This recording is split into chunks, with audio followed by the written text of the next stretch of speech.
السلام علیکم ورحمۃ اللہ. امید ہے خیریت سے ہوں گے.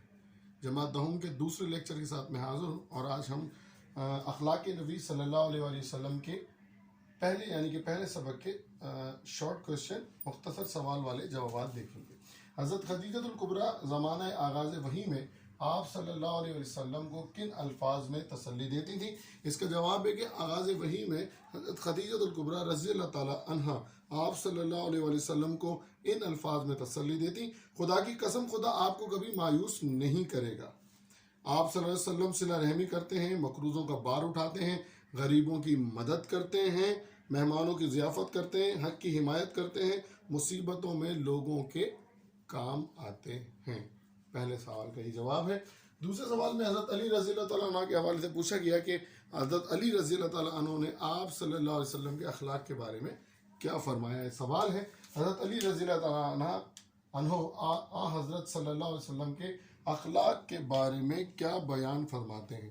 اچھا بھائی دیکھیے گا ذرا کہ حضرت علی اور آپ صلی اللہ علیہ وسلم کے اخلاق کے بارے میں ہند بن ابی حالہ رضی اللہ تعالیٰ عنہ کا جو بیان ہے وہ کسی حد تک ایک ہی جیسا ہے. جیسے کہ حضرت علی رضی اللہ تعالیٰ عنہ نے حضرت حسین رضی اللہ تعالیٰ عنہ سے فرمایا کہ آپ صلی اللہ علیہ وسلم خندہ جبی، نرم خو، مہربان طبع تھے، سخت مزاج اور تنگ دل نہ تھے، کوئی برا کلمہ منہ سے کبھی نہ نکالتے، عیب جو اور تنگیر نہ تھے.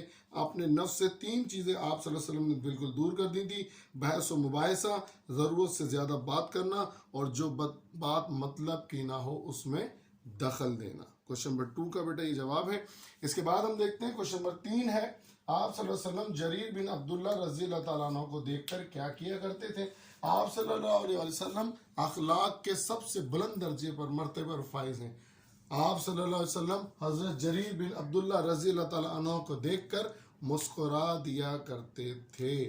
حضرت جریر بن عبداللہ رضی اللہ تعالیٰ عنہ کا بیان ہے کہ آپ صلی اللہ علیہ وسلم جب بھی مجھے دیکھتے تو کبھی ایسا نہ ہوا کہ آپ صلی اللہ علیہ وسلم مسکرا نہ دیے ہوں. اگلا سوال ہے: آپ صلی اللہ علیہ وسلم کے اخلاق کے بارے میں ہند بن ابی حالہ رضی اللہ تعالیٰ عنہ کیا فرماتے ہیں؟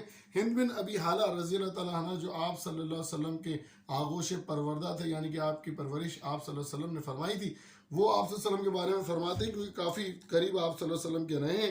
وہ بیان کرتے ہیں کہ آپ صلی اللہ علیہ وسلم نرم خو تھے، سخت مزاج نہ تھے، کسی کی توہین روا نہ رکھتے تھے، چھوٹی چھوٹی باتوں پر اظہار تشکر فرماتے تھے، کھانا جس قسم کا سامنے آتا تناول فرماتے اور اس کو برا نہ کہتے. آخری سوال کی طرف ہم چلتے ہیں. حضرت عثمان بن مالک رضی اللہ تعالیٰ عنہ نے آپ صلی اللہ علیہ وسلم سے کیا درخواست کی؟ حضرت عثمان بن مالک رضی اللہ تعالیٰ عنہ ایک بزرگ صحابی ہیں جو مسجد میں نماز پڑھایا کرتے تھے. آپ رضی اللہ تعالیٰ عنہ نے فرمایا: یا رسول اللہ صلی اللہ علیہ وسلم، جب کبھی بارش ہوتی ہے یا کوئی برے حالات ہوتے ہیں، میں مسجد تشریف نہیں لے جا سکتا، آپ سے مجھے درخواست ہے کہ آپ میرے گھر تشریف لائیے اور 2 رکعت نماز وہاں ادا کیجیے. اس جگہ کو میں جائے نماز بنا لوں گا اور وہاں نماز ادا کروں گا. آپ صلی اللہ علیہ وسلم نے ان کی درخواست کو قبول کیا. آپ صلی اللہ علیہ وسلم کے گھر تشریف لے گئے، 2 رکعت نفل وہاں پڑھے، اور اس کی ادائیگی کے ساتھ ہی آپ صلی اللہ علیہ وسلم نے حضرت عثمان بن مالک کی درخواست کو قبول کیا، اور عثمان بن مالک رضی اللہ تعالیٰ عنہ نے اس جگہ کو جائے نماز بنا لیا. 5 سوالات ہیں اس میں بیٹا آپ کے سامنے پیش کیے، ان کے جوابات. اگلی کلاس میں اس کے لیے ایک پریزنٹیشن سوال کی کہ جواب کس طرح لکھنا ہے، اس کے ساتھ پھر حاضر ہوں گا. اس وقت تک کے لیے اجازت دیجیے. اللہ حافظ.